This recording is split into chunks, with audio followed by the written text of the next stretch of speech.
Some of the best woodworking tips are those that have been around for a long time, and old Joe has one for us today. Well, thanks, Danny. This one is called a bench hook, and it provides a quick and easy way to hand saw lumber. Okay. And as you know, if you try to just hold a piece of wood in your hand and hand saw it, you know, there's no accurate way to do it because it has a tendency to move around, and clamping it doesn't, you know, it's just too time consuming. And it'll also damage the wood a lot of times, I've seen, with those clamps clamping down on the wood. Right, either a clamp or in a vise. So this is a much easier way of using this bench hook. And all it is a piece of 1/2-inch plywood. This one's about 12 by 18 inches long. And on the bottom edge, I glued and screwed a 1x2 cleat.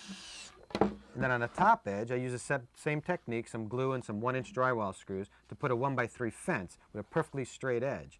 And what that does, it's called a bench hook because it hooks onto the edge of your bench. And it provides a nice, stable surface for cutting. So you can just push against it anytime. Right, that's exactly how it works. You That's just push great. against it so everything's held nice and stable.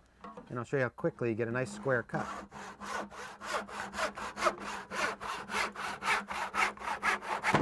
Oh, that's perfect. I guess it's important that the plywood's nice and square. Plywood square, and bring your fence right out to the very edge. Well, this would be real handy for maybe cutting dowel rods. It's always hard to hold on to, or maybe small shoe molding. Right, you can use a bench hook like this up to cut lumber up to about 4 or 5 inches. As long as you can grasp it, you can use the bench hook.